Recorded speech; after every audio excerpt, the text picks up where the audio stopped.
System riding to the core. Yeah. Reppin' inner city left. This is the Inner City Left broadcast. Today is Thursday, August 20th. I'm Amin TMK alongside Amoja, Lil Tanky Sumler. Amoja, hello. Happy Thursday. Yo, how are you good? doing? What's happening in your worlds? I'm well, man. You're doing surviving in spite of it all. And yo, shout out to everybody that found us once again. You know, if you found us through the algorithm, God bless. But you know, if you got us liked and subscribed, you're already doing what you need to do. So thank you. Y'all are real heroes. I want to say that before we get into all the wild shit, because, man, we got talks today. You're the real hero is a Kevin Durant reference. That's all I'm saying. Wow. We use it. I'm just saying he brought it to us. Well, here's the thing. Whenever it's Kevin Durant and he's talking about someone else, he knows it.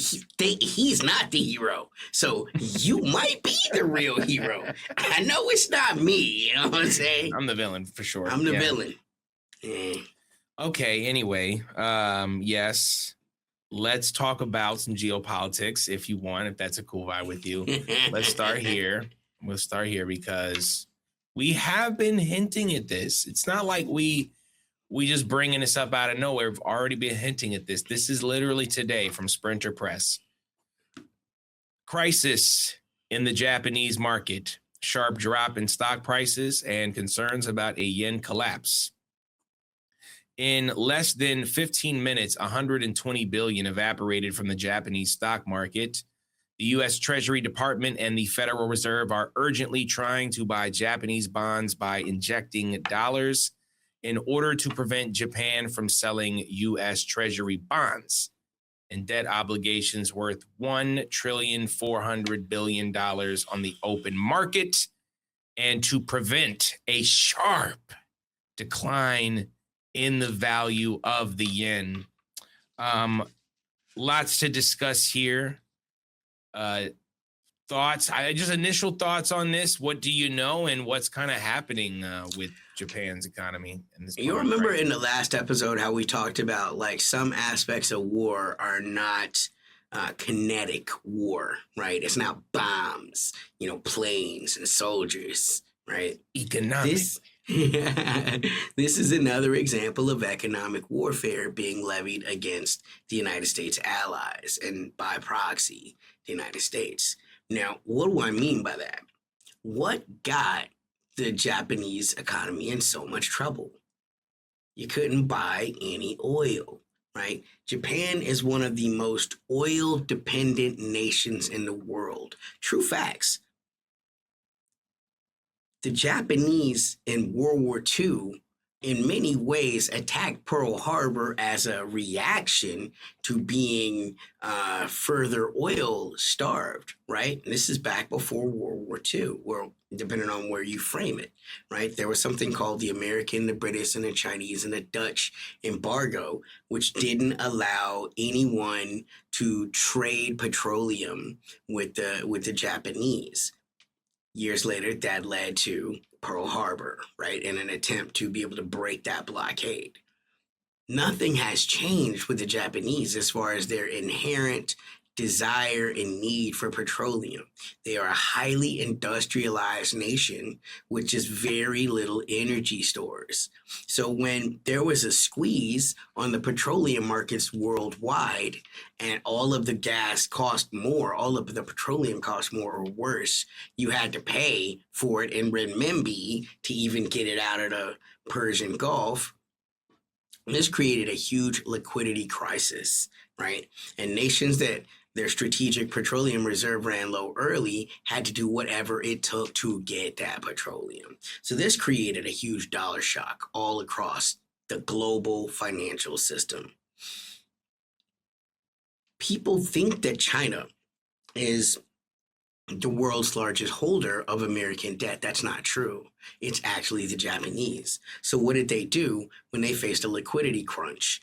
They started selling their American treasuries. This made a bit of a run on it because everybody wanted to get their treasuries out. Now, this created a compounding failure, something that we've been talking about for a long time, right? The thing about treasuries is Everything the American government does is truly funded by financing it in the future by selling treasury bonds, where they're talking about 1 year, 5 year, 10 year, 30 year. 30 years, the marquee. It's supposed to have the best and most stable, um, returns on income. However, over the past couple of years, watching the Americans like financial weaponize their financial system. Remember, $300 billion worth of Russian assets were seized. Right? It was the American financial system that did that.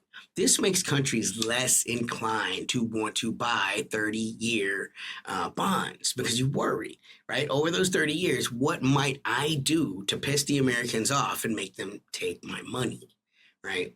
So because people were not buying those, the Americans were not getting a lot of money into the economy, the real economy that runs the financial engines of the American empire.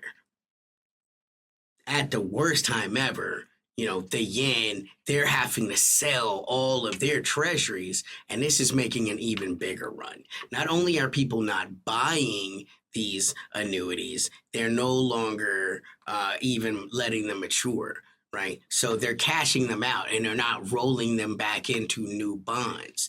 This was making a huge effect. This is why the Americans spent $20 billion to try to pop up that economy. And what's interesting is you knew this was something that had to happen. This goes way beyond Trump, right? The Council of Foreign Relations had this article, why the United States intervened to prop up, Japan's yen, and it talked about how this was like one of the first interventions in more than a decade. And it overlooks, of course, the Argentinian intervention because it was less severe, slightly, right? But I think that's another one to look at. The person that wrote this article, this dude, Brad Setzer, he's a person who served as a senior advisor to the United States Trade Representative from 21 to 22. He'd served in the United States Treasury from 2011 to 2015, right? This dude writes he's the author of like Follow the Money, right? So when people are writing these articles, that tells you this is coming from Mount High.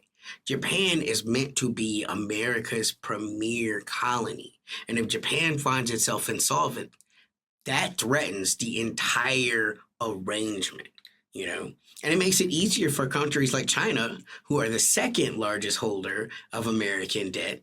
Again, all they have to do is just not buy new ones, right? And even that becomes looked at as a weapon.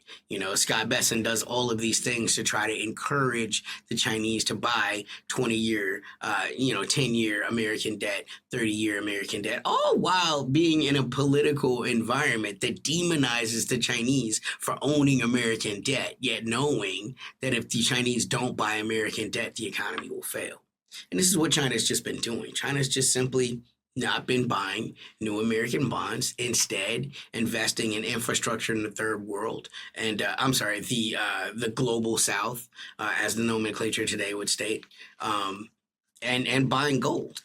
So, and this is having a deleterious effect. This is incredibly bad. This has created ripples that are continuing to manifest. And we're seeing right now, there are huge technology buy-offs that are happening in Japan. Their entire stock market is headed down. And it's the early blips of what looks to be a huge bubble that is about to burst economically.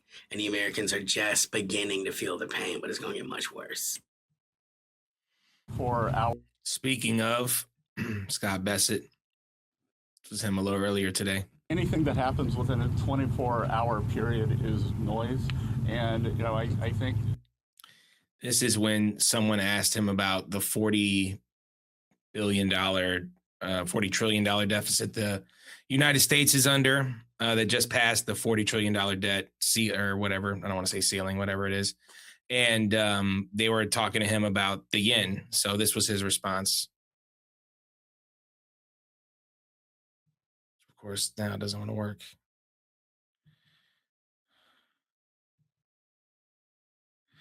All right. I tried to preface it.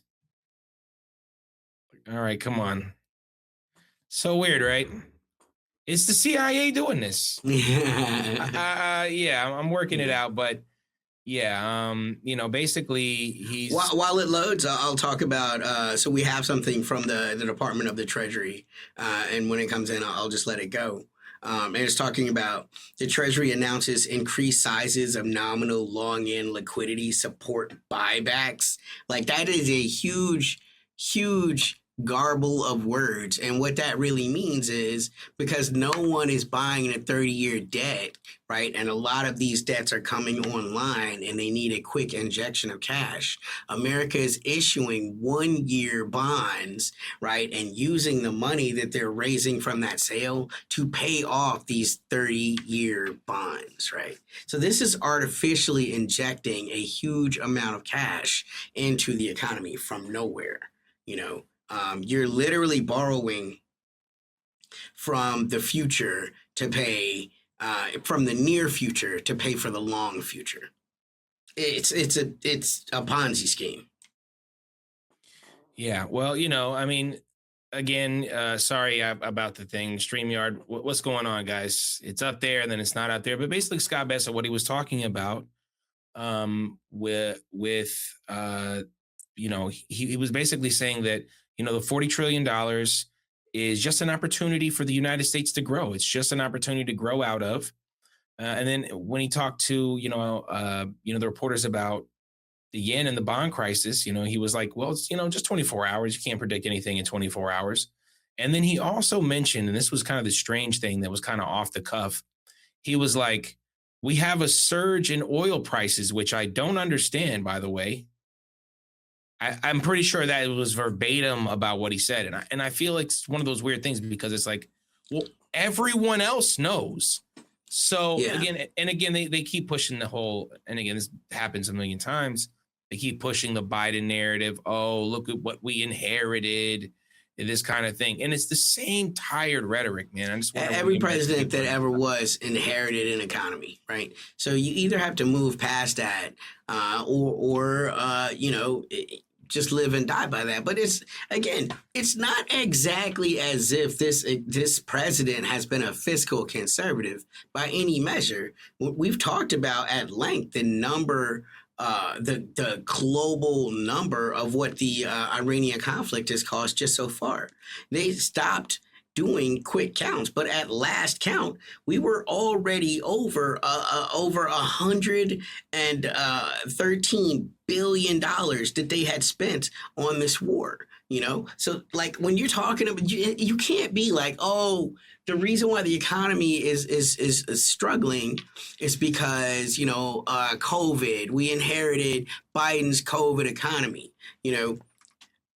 There has never been a real recovery from any of that. What we have to talk about is that was one of the largest wealth transfers in American history, and we're once again now approaching levels of inequity that rival the Americans during the Great Depression, the 1928 crash. And like this is the elephant in the room, and there are so many bubbles that are bounced behind this, and every little jostle disrupts more. Right? We have the AI bubble. As soon as that fails to meet its fucking quarterly earning expectations and all of the investors jump ship from there, right? Which is already beginning to happen. You're looking at some of the largest AI implementers have to cut back on their expenditures because the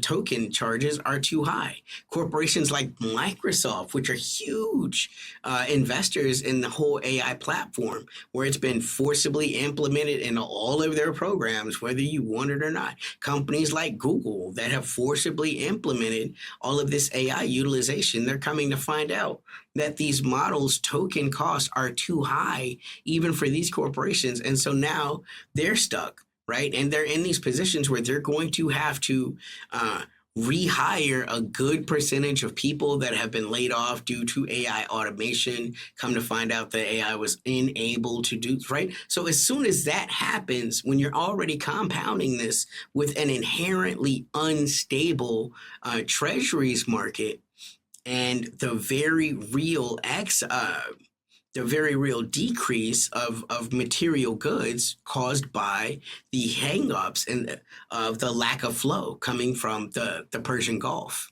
right? These are compounding errors, right? And all of these things are affecting the other, right? If you look at the materials that are coming out of the Middle East that are utilized in lithography, right? So those chips then become the chips that the chip makers need to sell to the AI superscalers, right? The data centers.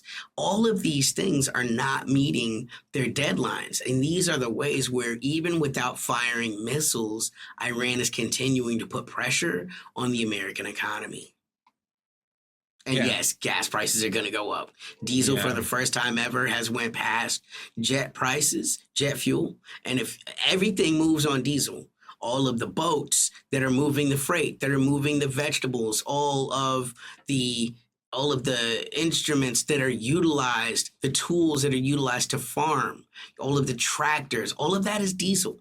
All of the 18 wheelers that are moving commerce throughout the world, all of that is diesel. So these are taxes that everyone in the world will feel the price of. And it's not just the only thing that's getting taxed. Fertilizer, all these chemicals, what was it, the helium that comes from Iran. These are all other aspects of the economy that are being affected. And it's cascading failures everywhere you go. When you talk about gas, you're talking about everything becomes higher. When you talk about food becoming higher, you talk about cost of living for everybody becoming higher. And you don't even have things like rent stabilization or rent freezes around the country. There's no way that you can help the average American person. And we're hearing things like unemployment at record lows, yet people are struggling. And, again, I think it's something we'll talk about a little bit further. But, on the way that unemployment is being measured is just ridiculous. And it's only meant to kind of skew the numbers. And that's really what the United States and the Trump administration is doing, skewing the numbers at all times. The books are so cooked that there's no way to realistically cook them anymore. Everyone has played hot potato with this, right? This is just like, all of the people, all the crypto bros that are jumping from platform to platform, finding out that they are crashing, right? So much of this is a pump and dump scheme. And what we're finding out is at the largest levels, national economies are pump and dump schemes. Like, they're pumping dollars into the economy to make the economy look healthier than it is. But this is a game of trust. And as countries continue to doubt the trust of the American banking establishment, which is furthered by the way of, we haven't even talked about this. This week, the Bank of England allowed the United States Federal Reserve to commandeer the 40 tons of gold that Venezuela was holding in their banks in reserve. So once again, the Americans have fattened themselves off the Venezuelan gross national product, off their sovereign wealth. As you make these piracy moves, though, people that are quote unquote neutral parties, people like Mohammed bin Salman, in Saudi Arabia and the UAE, people like Erdogan with the Turks, they begin to look and they start to hedge, because everyone has to wonder, when will be my turn? Like, when is it going to be when the United States confiscates my sovereign wealth? And this is not a one-off. Right? Iraq to this day still has to wait for the Americans to authorize their national budgets, because every piece of petroleum wealth that Iraq generates is stored in an American bank in New York. And how about South Korea? And sort of their possible desire to again, reconcile with, North Korea. And as, the muscle will always tell us ain't but one Korea, and most Koreans kind of feel that way.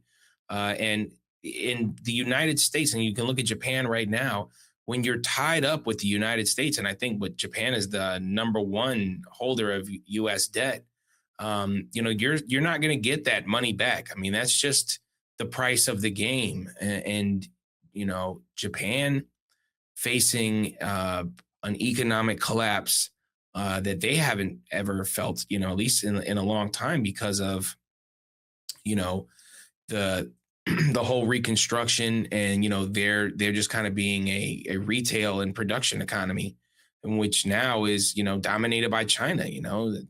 Japan doesn't even have that anymore. So the West comes over to your country, they put in a puppet government. You may see 10 to 20 years of economic boom, but at the end of the day, it's time to pay. It's time to pay the man. It's time to pay the big guy. And when you remember those carriers we were talking about last episode, all those carriers getting docked and all that other stuff, and now the yen is collapsing. If I'm in Japan, I'm not feeling good right now. I'm not feeling like my country is headed in the right direction. And you have, Takeichi, who we've talked about a bunch of times, up there on the 250. I'm just want to say this real quick. The 250th, anniversary of the United States, up there with Trump and the big, neon lights. No mention of the United States during her speech on the bombing of Hiroshima and Nagasaki. So, it's just to show kind of how, in Japan, I always say in China, it's one party. You can change the policy, but you can't change the party. And in America, you can change the party, but you can't change the policy. In Japan, you can't change the party, and you also can't change the policy. So that's pretty much just how it's running. And, And it's an interesting thing, right? Because Takeichi is in a consistent humiliation ritual. It was just this week that the United States sanctioned the ICC president, who is a Japanese citizen, right? That's Tomoko Akane, right?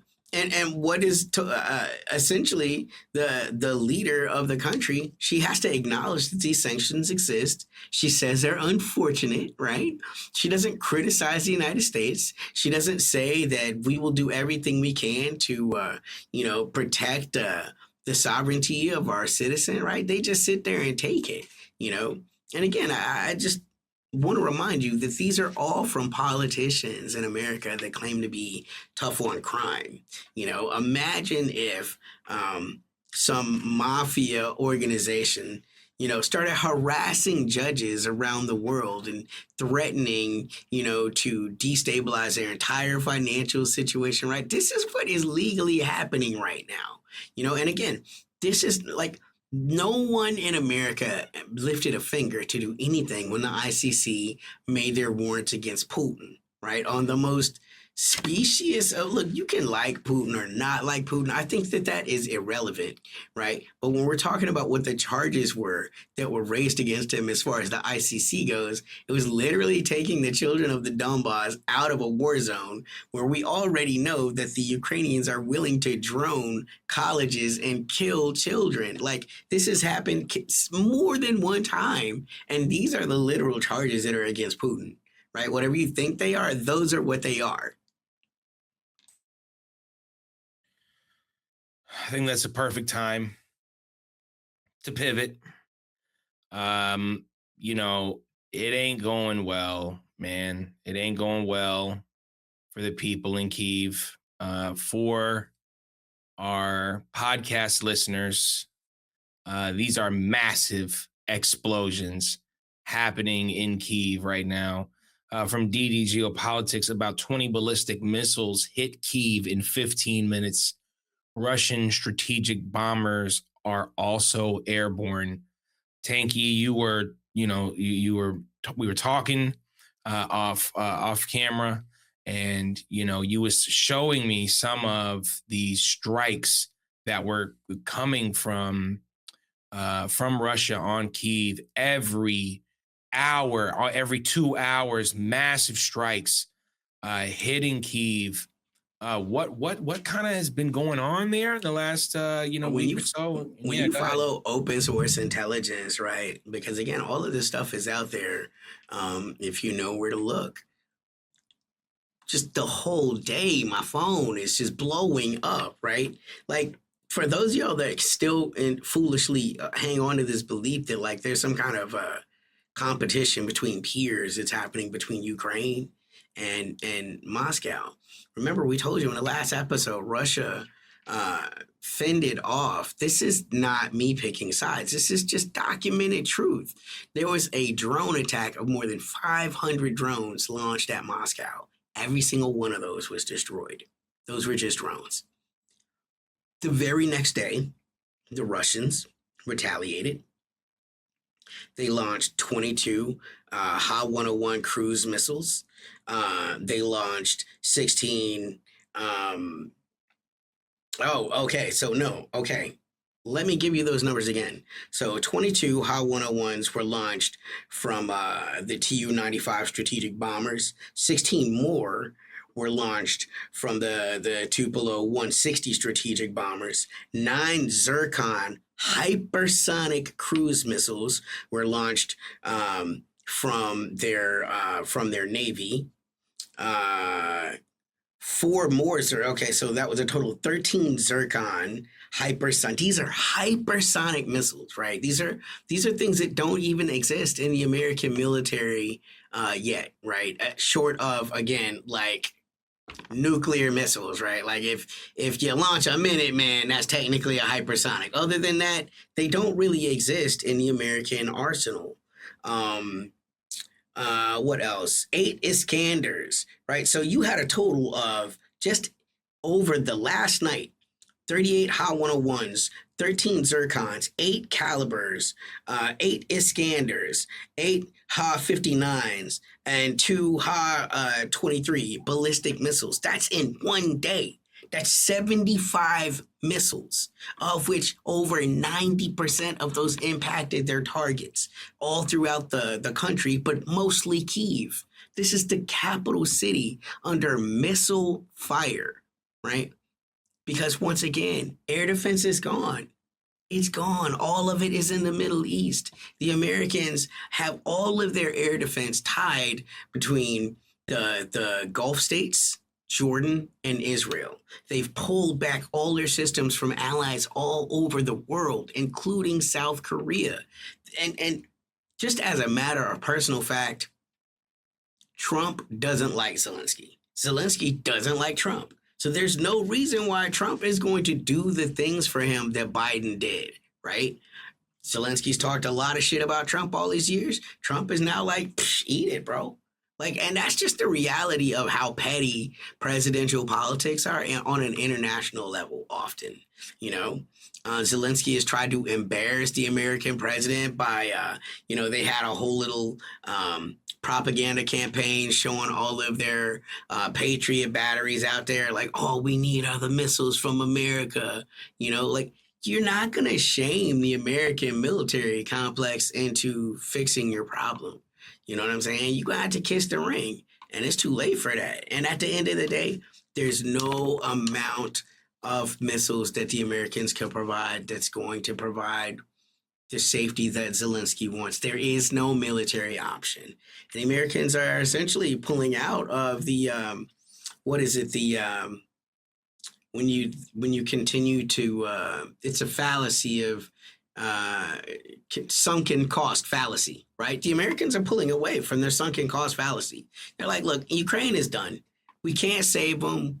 We have our own interest, and those we can barely protect. You have to understand, Ukraine is a project for the Americans, but the Middle East is a 70-year project. It's if not their most important project, their second most important project, because the cornerstone of American energy dominance is control of petroleum flows through the Middle East. And Iran has disrupted all of that. One last thing before we get out of here. I think it's important. Maybe it's not important to other people. Glenn Deason, he's been posting a lot of these. And he's been posting a lot of these because there's a lot of these things. There's a lot of these interactions happening. Here is another jump out squad taking another person in Ukraine for our podcast listeners. 2 mothers fighting these recruiters, quote unquote recruiters.